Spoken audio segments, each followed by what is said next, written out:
The Lightfish unmanned surface vessel is a slow speed, high endurance USV, and it is primarily for maritime domain awareness, and that is one of the primary objectives of Cutlass Express. So we brought the Lightfish to Cutlass Express in order to help the partners enhance maritime domain awareness in the Western Indian Ocean.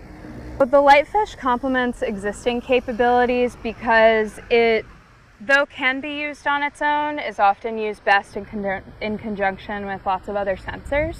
So we can launch it from a ship like we have been able to do during Cutlass Express or during other events, and use it to enhance the ship's picture, maritime picture that they're seeing. We can also use it to complement the commercial space capabilities or other maritime domain awareness sensors that are being used in our mocks or in maritime operations sensors for other countries. And it just provides additional data and can sort of extend the range of those sensors or be out for longer periods of time collecting data to add to those maritime domain awareness sensors. So the Lightfish helps navies extend MDA and awareness without increasing risk because it's unmanned. It can be operated from pretty much anywhere. We can operate it with a remote control, or we can operate it from a tablet or even a laptop in your hotel room. So it removes some of the human factor in the actual location where you're trying to gather that data, so it can keep you safe, or it can allow you to push out further and push the range when you have lower resources or can't send larger ships and assets to get that information. So the Lightfish can provide long-term benefits to maritime security because they can stay out for really long periods of time, and they're interchangeable. Small, high-endurance USVs out there as well, not just this one, but what's cool about this one is we're able to add different payloads on, which means that over time we can increase how we use it, we can develop our tactics, and we can bring in other nations, other services, and try to let it work with all of these other systems. Many resources as they may need to cover wide EEZs. They have really large swaths of ocean that they're trying to cover and own, and sometimes they have smaller coast guards or coast guards that are splitting their priorities.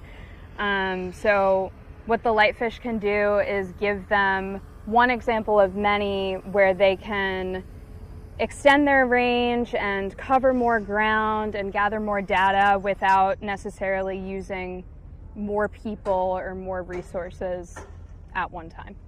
I think that with the Lightfish, what's really neat, it's kind of people get excited to see it, but it is important to add that they are quite slow.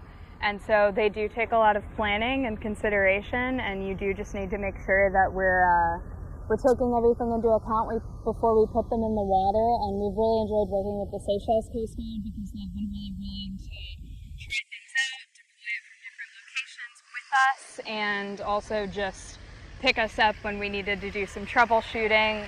So I think it's a really neat platform that hopefully gives other partner nations lots of different ideas of where they could go next. So Cutlass Express is one of 3 premier maritime operations that we execute every year, the biggest of the 3 exercises. One is Phoenix Express that is in the Mediterranean, and then we have Obangami Express, which focuses on the Gulf of Guinea, and then Cutlass Express focuses on the Western Indian Ocean and East Africa. I think it shows how important Cutlass Express and this network of countries is to AFRICOM and to really global maritime security. So the more nations we have participate, the more effects we can create in the maritime domain. And then we want to link the maritime domain to other domains like the air, the land, and the cyber domain to increase the maximum effectiveness of the operations that we do to keep the commercial shipping lines open. Well, it's all about partnership and gaining placement and access in a critical location, particularly Mauritius, which sits at the crossroads of Indo-PACOM, CENTCOM, and AFRICOM's maritime AORs. So it's hugely important that we have placement access and our ability to operate in this area because the threats are numerous. We have global threats from international drug cartels, international violent extremist organizations, and human traffickers. So the threats are very wide and very broad, so does our coalition need to be to counter those threats. Well, in East Africa, as I said, there's many security issues that we're addressing by enhancing that coalition. For interoperability, we have maritime operations centers in all the East African countries. They have to talk and they have to coordinate and they have to train the ability to react to crises and then interdict maritime threats to their economic exclusion zones. So without those sets and reps, it's hard to effectively coordinate counters to those threats. Well, it's all about partnership and burden sharing and burden shifting of security responsibilities so that our nation can focus on defending the homeland, the Western Hemisphere, as well as problems in the Indo-Pacific. And so it allows partners to contribute. These are all African-led, allied-enabled security cooperation exercises. And this one is especially allied and partner-led. Only about 28% of the effort is being applied by U.S. participation. The remainder is from African partners and our allies across the globe, from 4 different continents, 22 different countries. We can't say enough good things about our Mauritian hosts. They've hosted 4 times out of the 13 iterations of Cutlass Express, and we're trying to improve it every year. So this year we're incorporating uncrewed systems, both surface and subsurface, as well as other technology to enhance the cooperation coordination between the maritime operations centers to create maximum effects and maximum security blanket for our partners and allies. Cutlass Express is a multinational exercise, 22 countries this year, focused on maritime security and interoperability amongst participating nations.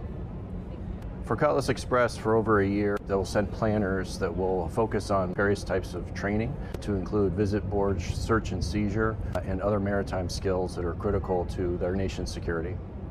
For Cutlass Express 2026, the ability to find, fix, finish, which is maritime domain awareness, find a target and then successfully interrogate the target and then board the target, that was what success would look like for this exercise.